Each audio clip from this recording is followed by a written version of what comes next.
Bien, hermano, buenos días. Un gusto de saludarles. Hoy día nuestro culto de manera especial a través de estas plataformas virtuales, pero damos gracias a Dios por tener la instancia de seguir con nuestra serie de la familia, comprendiendo el diseño de Dios. Para iniciar, le voy a invitar que incline su rostro. Vamos a orar para pedir a Dios su dirección para el estudio de esta mañana. Padre Santo, te damos gracias por este tiempo que nos das. A pesar de no poder reunirnos presencialmente, podemos hacerlo de manera virtual para seguir siendo instruidos por tu palabra y seguir el estudio de esta serie para enfrentar toda esta batahola de ataques ideológicos, de pensamientos de hombre, al diseño que tú has puesto respecto del matrimonio, a la familia, todos tus mandatos a los esposos, las esposas, respecto a los hijos, todo lo que vamos a aprender, lo que hemos aprendido ya. Te damos gracias por este tiempo. Te queremos rogar, Dios amado, que en tu amor, tu misericordia, nos guíes una vez más, que tu palabra sea expuesta con claridad, con fidelidad, que llegue profundamente a la vida de cada uno de nosotros para seguir siendo transformados, transformar nuestros matrimonios, nuestra conducta cristiana, eh, para así glorificarte y honrarte como es debido. Te damos gracias por este tiempo y lo hacemos en el nombre de tu Hijo Jesús. Amén. Bien, hermanos, vamos entonces con nuestra serie de la familia. Y hoy día vamos a estar hablando respecto del matrimonio. Ya hemos ido marcando ciertos precedentes que es necesario tener en cuenta. Los vamos a hacer un pequeño recordatorio en la introducción, porque todo esto es como una cadena. Todo va sumando, todo se va uniendo para poder, obviamente, hablar y completar todo el mapa o el panorama que tiene que ver respecto de la familia. Entonces hemos hablado de la creación del hombre, que, bueno, partimos hablando respecto de los ataques que está recibiendo la familia, hemos tratado de ir respondiendo cada uno de ellos en cada una de las enseñanzas que hemos tenido. Hablamos del diseño de Dios en cuanto a hombre y mujer, hablamos de la creación de la familia y comentábamos en ese momento que no podemos hablar de familia si no hablamos de matrimonio. Y hoy día, propiamente tal, vamos a hablar del matrimonio. Vamos a ver varias cosas interesantes respecto de cosas generales, pero también de lo que las escrituras dicen. Y vamos a hacer un- una profundización o vamos a mirar un aspecto que es muy importante y que muchas veces no se tiene en cuenta muchas veces o no se menciona y que es necesario mirar, es necesario tenerlo en nuestro corazón para poder vivir eh, como matrimonios cristianos, poder ayudar a los hermanos que están en sus matrimonios a que vivan un matrimonio cristiano, o los que van en camino a formar un matrimonio, también puedan tener en cuenta esto como meta para su vida matrimonial futura.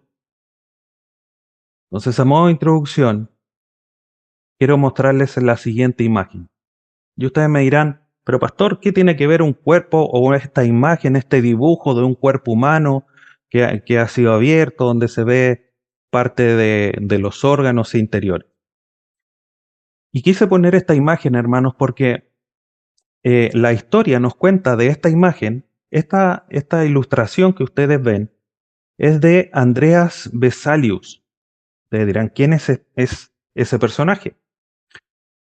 Si yo les preguntara o les mencionara, ¿a quién se le habrá ocurrido hacer incisiones quirúrgicas? Para nosotros hoy día una cirugía es algo muy normal, o sea, se practican cirugías en todos los hospitales, casi todos los días de la semana, programadas de urgencia, y los médicos hacen incisiones quirúrgicas. Pero históricamente no se sabe muy bien quién fue el primero que se le ocurrió hacer una incisión quirúrgica. Hasta cierta parte, eh, No se conocía mucho del funcionamiento del cuerpo porque no se podía ver lo que había dentro. Cuando esto sucedió, cuando se hizo la primera incisión quirúrgica, que no hay registro histórico de cuándo sucedió, quién la hizo, pero sin lugar a duda este procedimiento modificó, revolucionó lo que es la medicina. Se pudo ver eh, todos los órganos, cómo eran sus tamaños, cómo estaban conectados los unos con los otros, y eso permitió saber cuál era o cómo era que el cuerpo funcionaba. Obviamente al principio había mucho resquemor, había mucho temor de enfrentarse a un cuerpo y hacerle este tipo de cirugía. Y no fue hasta aproximadamente el siglo XVI, allá por el 1600, o sea, pasaron 1600 años donde, o un poco menos, 1400 años, donde no se conocía el cuerpo interior por dentro, el cuerpo humano por dentro. Pero hasta el siglo XVI recién a este Andreas Vesalius se le otorgó un suministro de cadáveres de criminales a los que se les permitió realizar incisiones y estudiar todo sobre la anatomía humana. Todas estas imágenes que vemos aquí, él finalmente hizo un libro con imágenes del cuerpo humano, permitió eh, aprender lo que el cuerpo humano, cómo funcionaba, y obviamente de ahí en adelante hubo una explosión en cuanto al conocimiento de la medicina. Lo que nosotros vamos a hacer a contar de hoy día es una incisión en el matrimonio, para los esposos, para las esposas, para los hijos, para la crianza de los hijos. Y esa incisión a lo mejor nos va a doler, esa incisión va a ser un tanto dolorosa en términos de poder enfrentarnos a ella, pero nos va a permitir esta incisión conocer realmente cómo es que nuestros matrimonios tienen que ser, cómo es que como esposos tenemos que ser, cómo es que esposas deben ser. Ahora, obviamente el escenario no es que todos en la iglesia tengan matrimonio, pero como lo he dicho en otras ocasiones, si no estamos en esa condición, Dios nos enseña para poder ayudar, para poder aconsejar a aquellos hermanos que sí están en esa posición.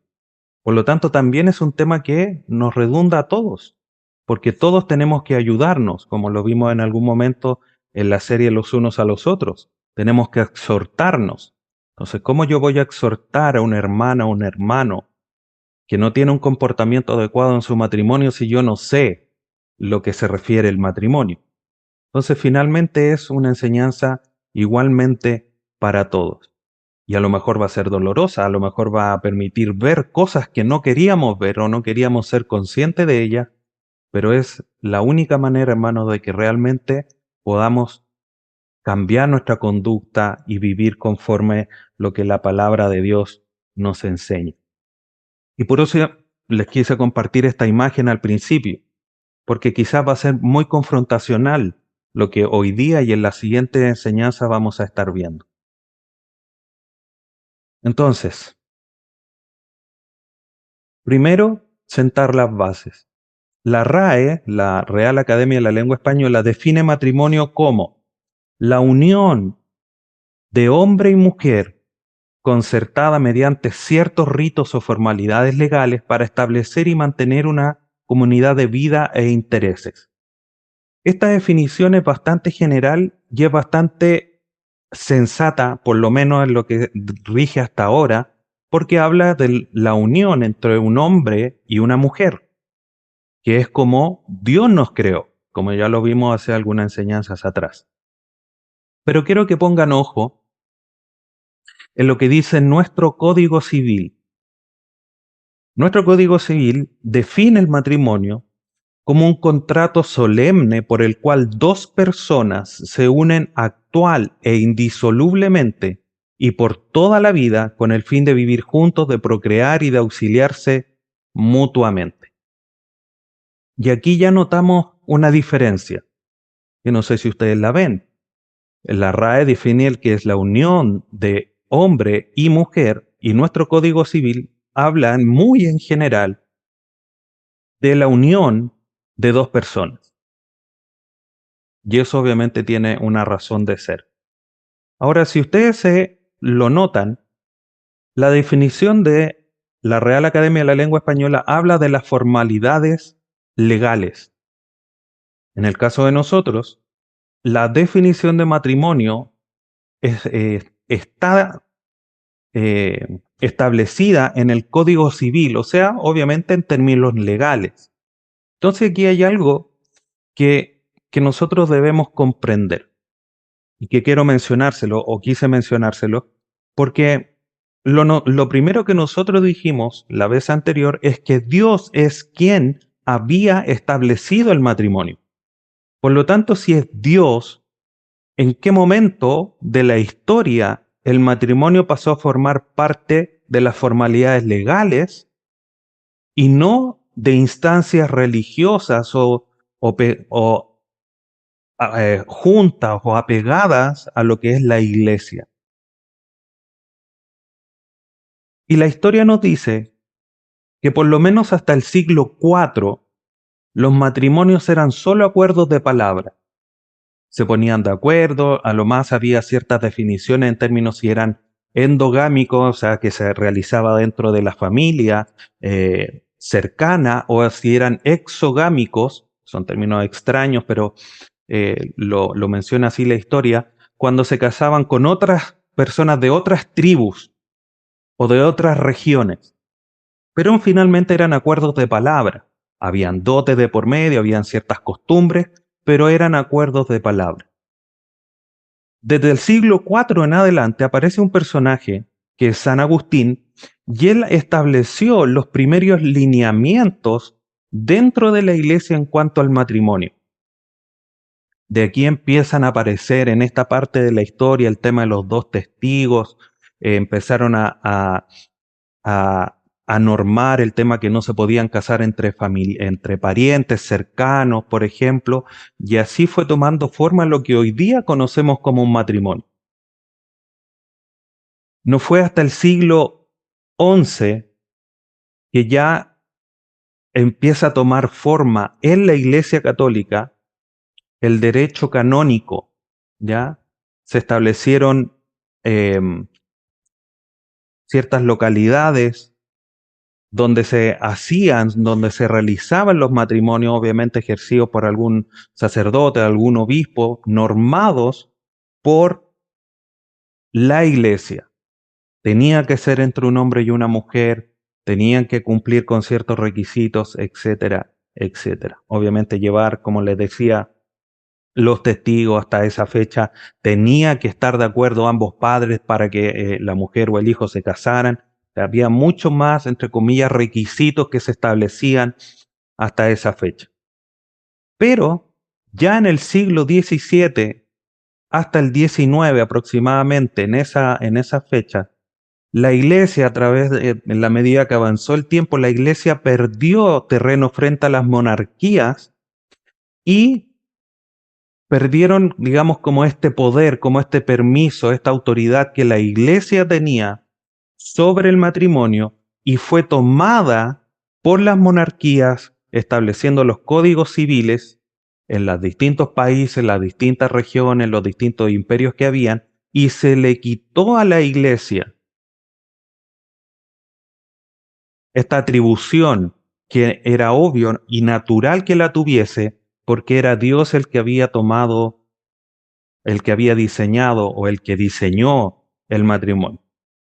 Entonces, partimos desde esta época y esto nos permite entender un poquito cómo es que hoy día el matrimonio, la iglesia no tiene nada que decir, independiente de la denominación o de la religión que sea, no dice nada, porque en la mayoría de los países es la las leyes, los códigos civiles que establecen las reglas del juego respecto del matrimonio y no la iglesia.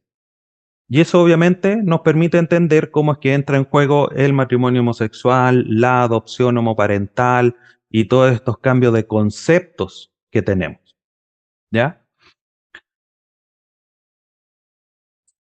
Como les decía al inicio, ya hemos sentado, después de esta parte de historia que creí que era necesario de comprender un poquito, y hemos sentado unos precedentes como ya le habíamos mencionado. Decíamos que el matrimonio es un diseño de Dios. Dios entregó a la primera novia, lo víamos la semana anterior. Dios estableció el matrimonio por su palabra. Él dijo, no es bueno que el hombre esté solo, voy a crearlo. Y ahí tenemos eso ahí en Génesis capítulo 2. Por su palabra Dios estableció el matrimonio y Dios dice además que ese matrimonio entre entre un hombre y una mujer formarán un solo cuerpo. Estos son principios fundamentales respecto del matrimonio. Y todos estos precedentes nos ayudan a sentar las bases de cuál es el diseño de Dios para un matrimonio. Cuando el matrimonio sale de las manos de la iglesia, obviamente empieza a perder seriedad el matrimonio. Y eso lo vemos hoy día en la sociedad. No hay un entendimiento de que es un contrato solemne, como dice la definición de nuestro Código Civil, menos entender que es un pacto que se hace delante de Dios, más allá de que no no se involucre la iglesia. Muchas personas se casan por el matrimonio civil y no lo hacen por la iglesia. El matrimonio por la iglesia tiene que ver más por una tradición, más por lo lindo de ver a la novia entrar a la iglesia vestida de blanco, más que por un sentimiento real. Obviamente no todas las parejas es así, pero es más por algo tradicional, más que por un real entendimiento de lo que se está haciendo. Entonces hay poca seriedad y eso tiene que ver también un poco del transcurso de la historia. Entonces, el hombre, hermanos, ha llegado a mostrar cierta insensatez en esta pérdida de seriedad porque ha empezado a casarse con distintas cosas. Y voy a mostrarles algunas noticias respecto de esto. Todo esto, finalmente, lo único que nos muestra es que la sociedad está en una corrupción moral, la sociedad está en un camino de decadencia que se demuestra en, eh, en la tergiversación, en el rompimiento de lo que es el diseño de Dios respecto del matrimonio. Lo veíamos anteriormente, el matrimonio es la base de la sociedad. Si los matrimonios no son firmes, los matrimonios no son conforme a lo que Dios ha establecido, la sociedad se cae a pedazos. Y es eso lo que estamos viendo al día de hoy. Quiero mostrarle algunas noticias de la poca seriedad, pero dentro de la poca seriedad también hay algunas cosas que nos hacen ver un poquitito de luz. Miren esta primera noticia, publicada en el 2015. Dice, el dramático final de un joven que solo duró 128 días casado.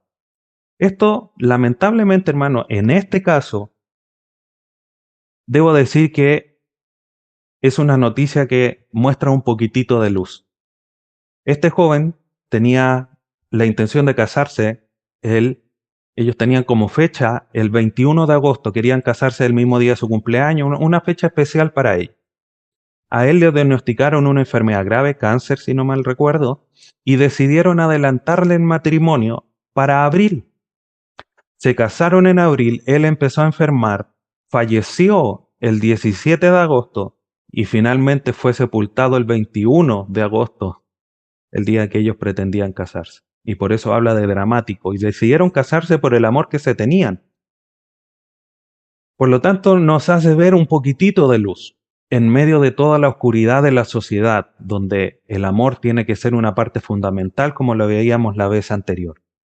Pero tenemos otras noticias, por ejemplo, esta del 10 de julio del 2024, donde una TikToker, como se hacen llamar, su matrimonio duró 60 días. Con su pololo de mucho tiempo, se casaron, los primeros días estuvieron maravillosos, se hicieron mega fiesta, él cambió y él finalmente duró 60 días casada. Puede que haya muchos más que hayan durado menos que eso, pero 60 días, hermano. Un matrimonio que debería ser indisoluble, inquebrantable, indisoluble. Finalmente duró 60 días. Solo porque no se cumplieron los ideales, no se cumplió no era lo que yo pensaba, como dicen algunos. Pero como les mencionaba, esto nos muestra la poca seriedad respecto a lo que significa el matrimonio, pero se ha llegado a niveles de insensatez, hermanos, que la verdad parecen sacados de película. Miren lo que dice esta noticia de este año. Mujer se casó con un fantasma, pero se separó porque le fue infiel. Ahora adoptó un payaso poseído.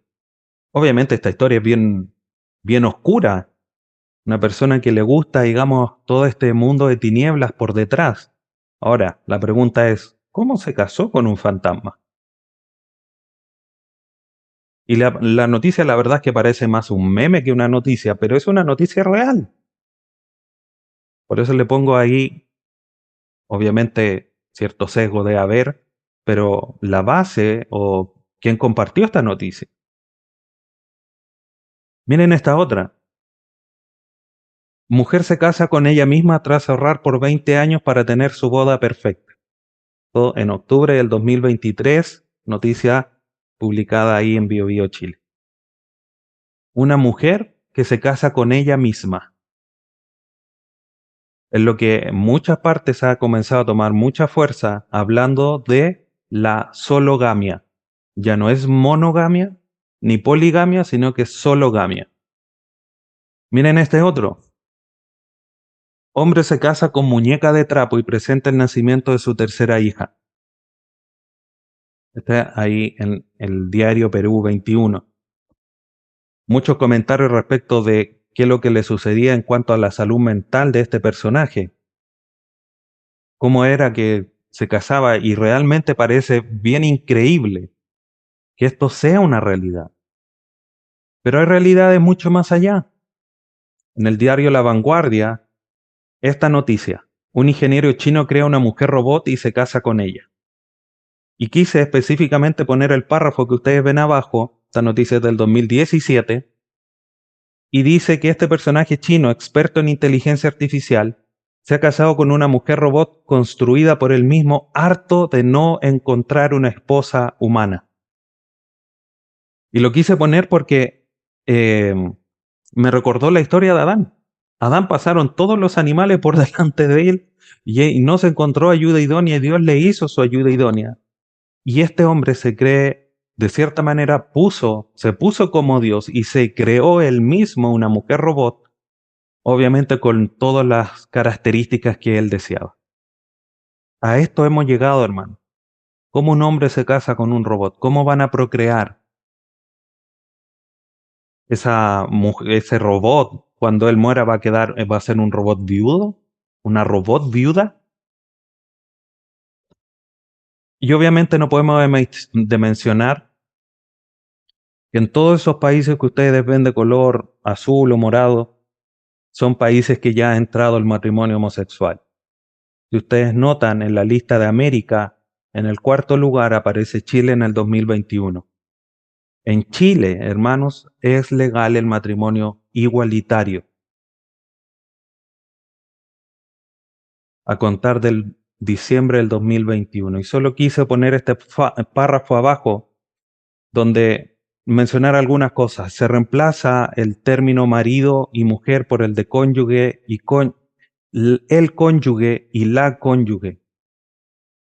Se modifica la ley en referencia a los padres utilizándose el reemplazo de la expresión progenitores. Y eso en relación a que obviamente es un hombre y una mujer solamente los que pueden procrear, pero se da espacio a la adopción, se da espacio a la inseminación artificial. Y por eso es que hacía mención a esto al principio, por eso nuestro Código Civil dice es el contrato entre dos personas y no entre un hombre y una mujer.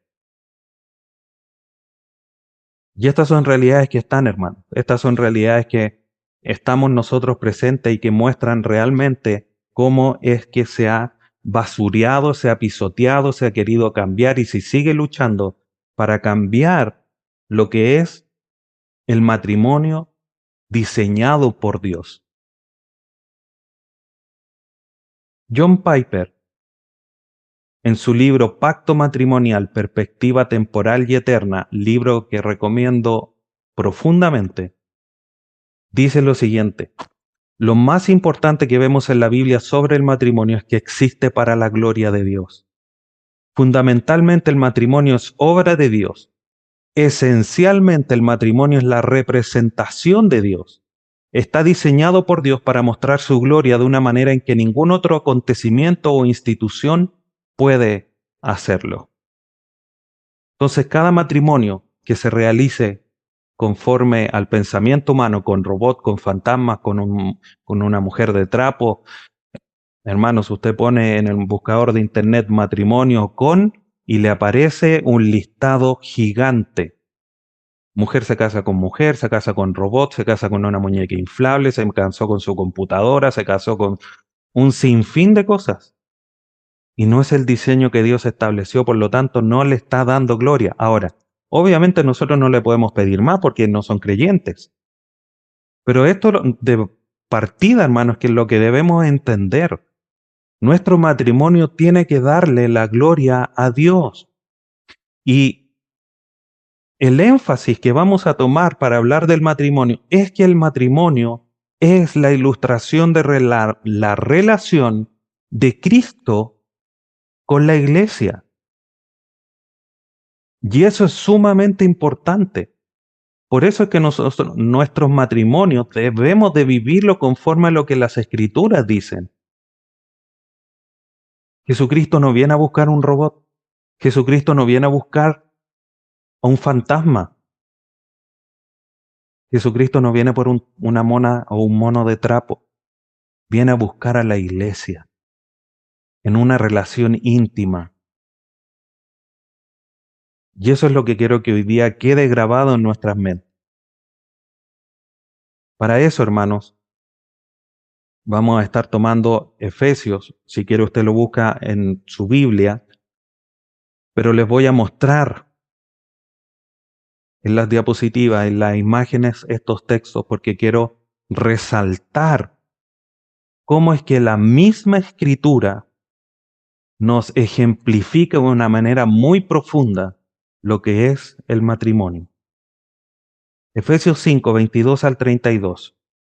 Es un texto que ya hemos estudiado en nuestra serie de Efesios, ya hace un tiempo atrás, pero hoy día quiero que pongamos ojo en lo siguiente. Parte hablándole a las casadas. Y mire lo que le dice: las casadas estén sujetas a sus propios maridos como al Señor. Mire aquí, yo marqué en rojo obviamente de manera didáctica por un lado, pero también intencional para mostrar cómo este texto de manera reiterada nos muestra cómo es que ejemplifica el tema de la unión de la iglesia con Cristo. Entonces, las casadas estén sujetas a sus propios maridos como al Señor, porque el marido es cabeza de la mujer, así como Cristo es cabeza de la iglesia, la cual es su cuerpo y Él es su Salvador. Así que, como la iglesia está sujeta a Cristo, así también las casadas lo estén a sus maridos en todo. En enseñanzas posteriores vamos a hablar respecto a las esposas de los esposos. Solo quiero resaltar, hermano, y que vean ustedes cómo este texto de 3 versículos, 22, 23 y 24, de manera reiterada y profunda, establece esta ilustración. Las casadas sujetas al marido como al Señor, porque Cristo es cabeza de la iglesia, porque la iglesia está sujeta a Cristo. Esa es la razón de por qué las casadas tienen que sujetarse a sus maridos. porque están ilustrando la relación de Cristo con la iglesia. Para los maridos no es distinto. Efesios 25 al 27. Efesios 5, 25 al 27. Dice, maridos, amad a vuestras mujeres, así como Cristo amó a la iglesia.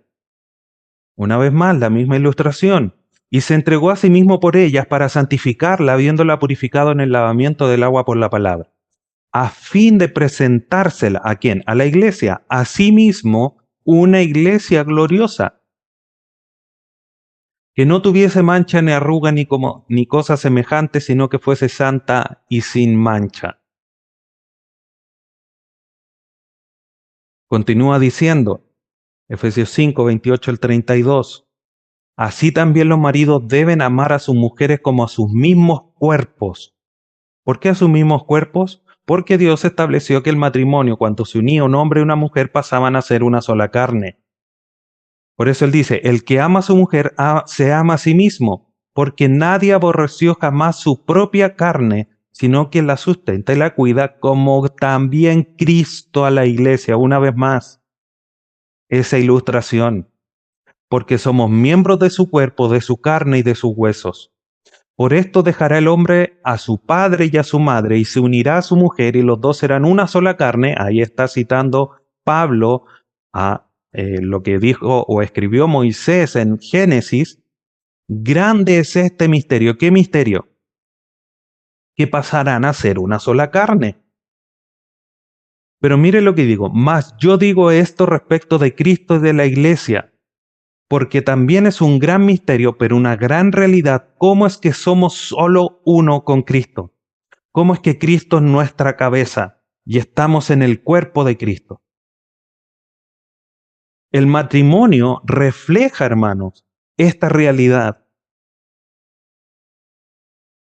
Y como les dije, intencionalmente marqué todo con rojo, las alusiones de cómo el matrimonio, la esposa, los maridos tienen que sujetarse, tienen que amarla, porque eso refleja la realidad de la entrega de Cristo por la iglesia, cómo es que la iglesia se sujeta al Señor Jesús y cómo el matrimonio revela, quizás de manera superficial, por decirlo así, el misterio de cómo la iglesia es una con el Señor Jesús. Por lo tanto, nuestros matrimonios tienen que ser bíblicos, porque en la realidad temporal del matrimonio reflejan una realidad eterna que no podemos dejar de lado. El comportamiento de la esposa ilustra la relación de la iglesia con Cristo. El comportamiento del esposo ilustra la relación de Cristo con la iglesia. Por lo tanto, hermanos, la conclusión a la que debemos de llegar no puede ser distinta a que el matrimonio es la ilustración terrena de la eterna relación de Cristo y la iglesia. Y por eso es tan importante el matrimonio.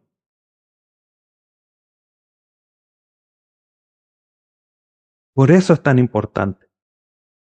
Si tenemos malos matrimonios, estamos ilustrando mal la eterna y perfecta relación de Cristo y la iglesia. Y por eso hablaba al inicio, hermano.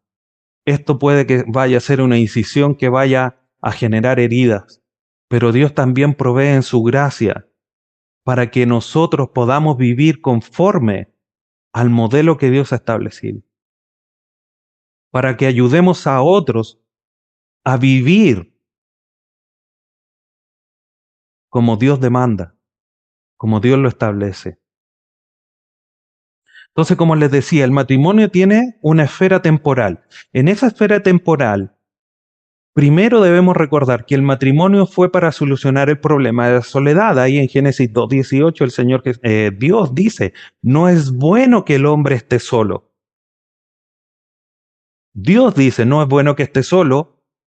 Y hoy día las mujeres se casan solas en esta idea de la sologamia, anulando lo que Dios dice. El matrimonio es para estar juntos. Fue establecido por Dios bajo ciertos principios de ayuda. Génesis 2:18, no es bueno que el hombre esté solo, le haré para él ayuda idónea. No alguien para que lo acompañe, no alguien para cualquier cosa, sino que principio de ayuda, ayuda idónea. Y obviamente también fue establecido bajo ciertos mandatos. Ahí en Génesis 1:28 Dios les manda explícitamente, fructificad y multiplicaos y llenad la tierra, entre otros que encontramos ahí en Génesis.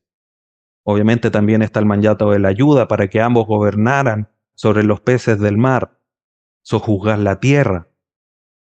Entonces el matrimonio en su esfera temporal tiene estos principios de compañía, de ayuda, de mandato. Ya vamos a ver lo que esto significa para el esposo y la esposa. Estamos viendo solamente el tema del matrimonio en general. Otro libro que recomiendo, no lo he leído completo, pero el pastor Miguel Núñez lo recomienda, y veo por qué, por las páginas que alcancé a leer, es el libro de Gary Thomas, Matrimonio Sagrado. Y él dice, Dios instituyó el matrimonio entre los seres humanos como otro indicador que apunta hacia su propia existencia eterna y espiritual. Por lo tanto, el matrimonio no es algo que esté pensado solo en esta esfera terrena, en esta esfera temporal en el cual estamos para que no estemos solos, para la ayuda idónea, para que cumplamos ciertos mandatos. Apunta hacia una existencia eterna y espiritual. Por eso es que el matrimonio tiene una esfera eterna. El matrimonio apunta más allá. Y lo primero que apunta es que es un pacto sagrado. Es un pacto que Dios estableció. Si vamos a Génesis 2:24, Dios estableció por su palabra y dice, por tanto, dejará el hombre a su padre y a su madre, se unirá a su mujer y serán una sola carne. El pacto, además de establecido por Dios, tiene un resultado de que un hombre y una mujer pasan a ser uno solo. Cristo y la iglesia son una. Por eso es que nosotros, hermanos, haciendo un pequeño paréntesis, como hijos de Dios no podemos estar separados. Formamos parte de un mismo cuerpo. Tenemos que estar unidos. No podemos andar ni peleando, ni hablando por la espalda del hermano. Nuestro cuerpo no es así. Somos el cuerpo de Cristo. Por lo tanto, debemos luchar por la unidad. En el matrimonio es lo mismo, son una sola carne. Pueden haber circunstancias, además de, no podemos desconocer el hecho de que el pecado ha corrompido, ya lo voy a mencionar más adelante, pero tenemos la ayuda del Espíritu Santo para vivir conforme Dios nos pide que vivamos. Apuntando al matrimonio es un pacto sagrado delante de los ojos de Dios. Y como ya lo he dicho, el matrimonio ilustra cómo Cristo y la iglesia son uno. Ahí en Efesios 5, Pablo es claro. El hombre dejará a su padre y a su madre y se unirá a su mujer, citando el libro de Génesis. Se unirá a su mujer, Efesios 5:31, y los dos serán una sola carne. Grande está este misterio. ¿Cómo es que pasan a ser uno? Si terrenalmente en la esfera temporal siguen siendo dos personas, pasan a ser uno. Grande es este misterio, dice Pablo, mas yo digo esto respecto de Cristo y de la iglesia. La iglesia y Cristo son uno. Entonces, en esta esfera eterna, el matrimonio ilustra esta realidad eterna de esta unión. Y algo interesante, Cristo derramó su sangre en el nuevo pacto Si vamos a Lucas 22:20,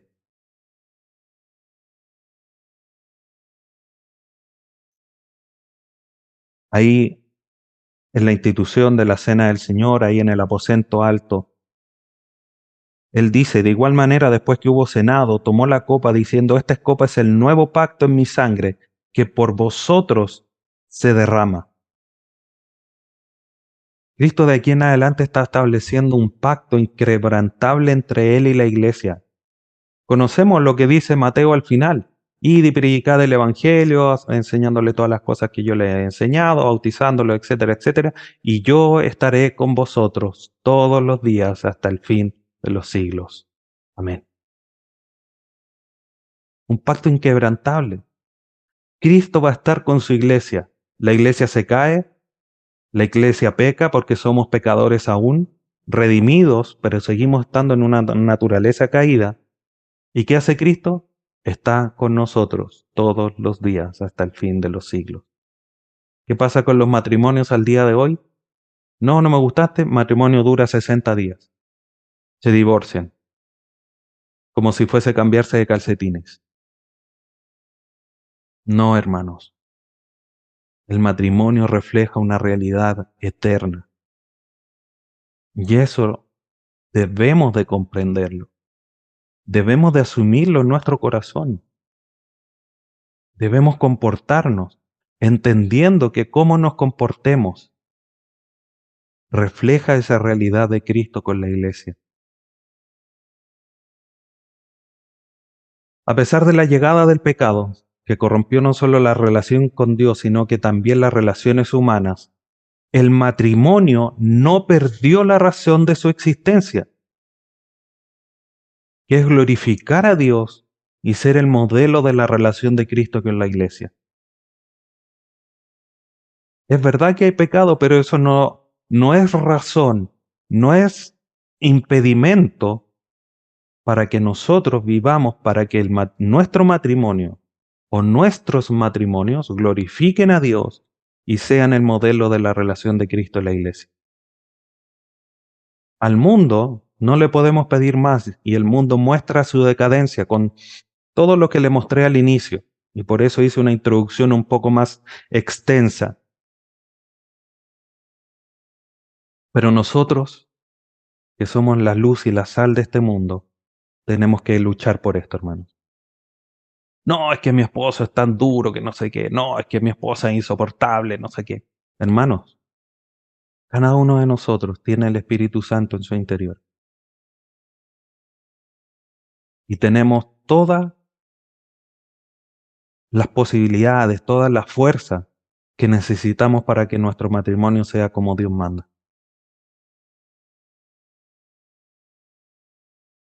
Y por eso vamos a estar hablando después de los hijos, de los esposos, las esposas, partiendo por el esposo, quien tiene la responsabilidad. Como Cristo es cabeza de la iglesia, sí tiene que sujetarse la mujer a su esposo. Pero vamos a hablar de todos y vamos a seguir abriendo incisiones, pero con el propósito de que esa incisión cure para glorificar a Dios. Por lo tanto, hermanos, una vez más, el matrimonio en su esfera temporal manifiesta una gran verdad eterna, sin lugar a duda. Cito nuevamente a John Piper, Pacto Matrimonial, Perspectiva Temporal y Eterna. Hermano, este libro, Piper, permítanme hacer este comentario, Piper en su libro es muy profundo. Hay hermanos que han leído libros de Piper y muchas veces tienen que releer párrafos porque tiene una forma de escritura un poco quizás compleja de comprender fácilmente.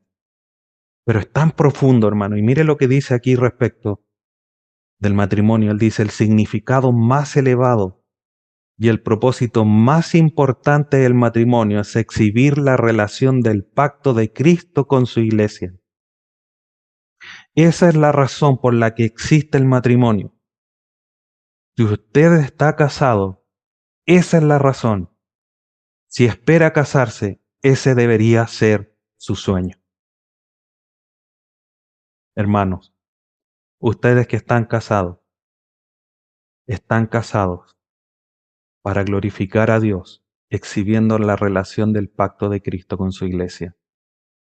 Hermanos, si desean casarse, los que se van a casar a futuro,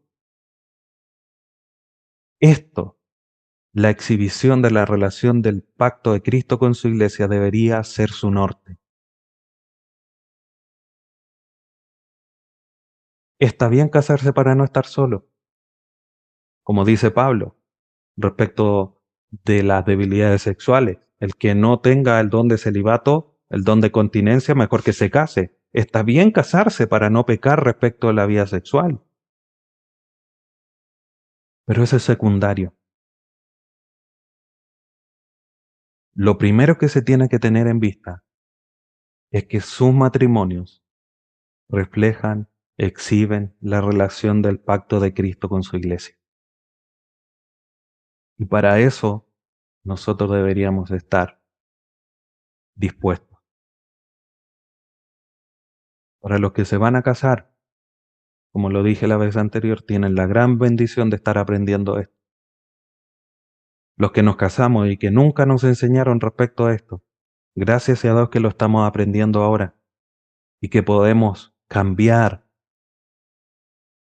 podemos enmendar el rumbo para que el tiempo que nos quede, vivirlo reflejando la relación del pacto de Cristo con su iglesia.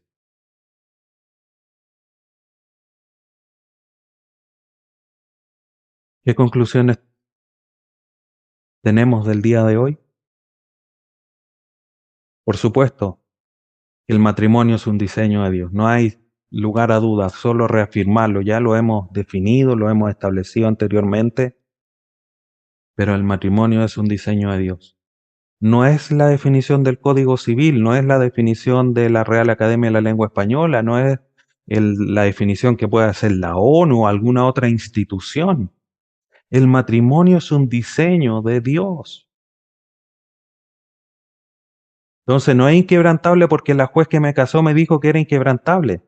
Es inquebrantable porque Cristo hizo un pacto inquebrantable con la iglesia y mi matrimonio refleja esa realidad.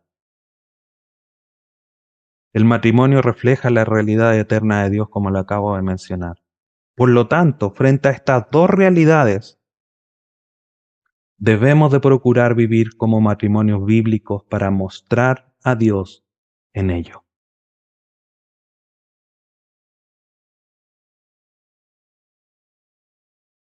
Termino con una cita, hermanos, de Gary Thomas en su libro Matrimonio Sagrado. Si el propósito del matrimonio fuera simplemente disfrutar de un capricho para ser feliz, tendríamos que conseguir un nuevo matrimonio cada 2 o 3 años. Pero el propósito del matrimonio no es solamente cumplir con las bondades temporales. Debemos de cumplir con la gloriosa propósitos eternos del matrimonio. Que Dios nos ayude, hermanos. Que Dios nos ayude a los que estamos casados para vivir con esa realidad. A los que los van a hacer para tener esto más que en cuenta. Pero también dar palabras de ánimo o de consuelo a aquellos que no han pasado por buenos matrimonios. Hoy día tienen la oportunidad de guiar, de poder exhortar, de poder orar, de apoyar a sus hermanos para que puedan vivir bajo esta ilustración eterna en sus matrimonios. Lo que ya pasó quedó atrás, hermanos. Miremos al futuro, a esa gloriosa esperanza que nos alienta, que nos anima cuando Cristo vuelva. Y no importa si matrimonios pasados fracasaron, Dios lo conoce. Lo importante es que ahora puedan apoyar, ya sea en una exhortación bíblica con amor, con humildad, quizás también aportando de la experiencia, pero también aportando desde la oración por los matrimonios que hoy día están conformados en la iglesia y los que vendrán.